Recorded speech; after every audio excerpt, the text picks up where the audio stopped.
High on Life was revealed on June 12th to be a game made by Squanch Games, the same people who made Trover Saves the Universe and Accounting Plus. Squanch Games is owned by the same guy, Justin Roiland, who made this show. Yeah, you probably haven't heard of it, it's not that big of a show, just a small little show that never really took off. Just get on with it already!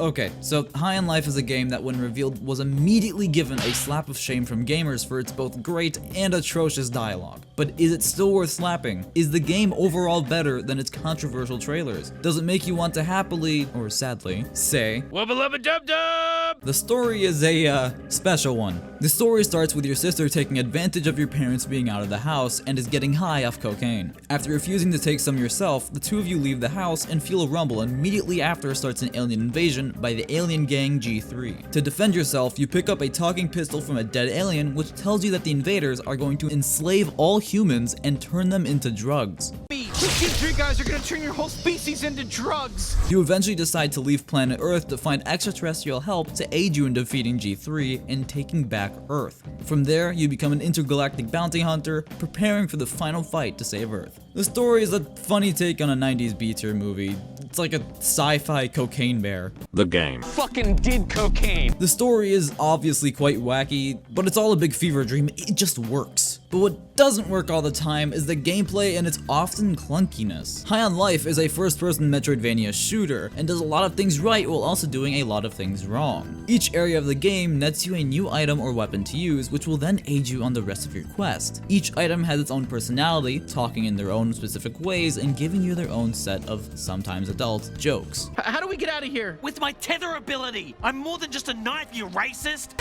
Yes! Oh my god, I could do this all day. Doesn't this fucking rule? God, I love spewing big gloopy globs. Upgrades can also be purchased at the local pawn shop for a set amount of pesos, which is this game's currency.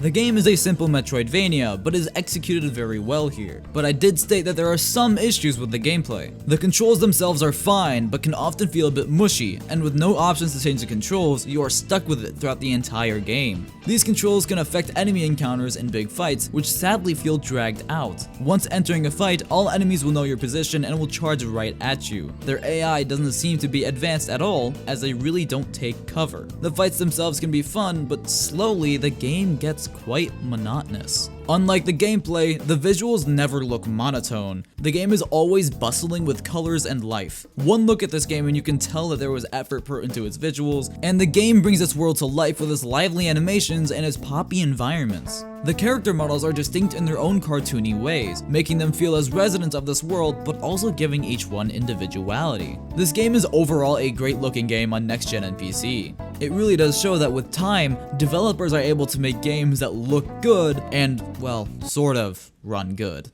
Talking about performance, this game's performance is abysmal, or at least was, because as of December 13th of 2022, a new patch has been released. Initially in version 1, the game suffered from severe frame drops and stutters on all consoles, with the PC version being the most optimized. But after Squanch Games released its 21GB patch, the game has completely changed. The game on both Series S and Series X run at a beautiful 60 FPS. The PC version has also improved, where initially on my RX 580 at max settings, it was sitting at around 70 FPS, where now it's averaging near 100 FPS. Overall, performance improved so much that I had to rewrite this entire portion of the review. That is how fantastic this game now performs. The game does have its bugs, but not often at all. Actually, very often if you look at the enemies. But glitches themselves are not common. A few here and there, but much better than some of the previous games of this year, such as Hello Neighbor 2 and Pokemon Scarlet and Violet. Now switching gears to the audio of this game, it's alright, I mean, it works. Sound effects sound okay, they're your average sound effects.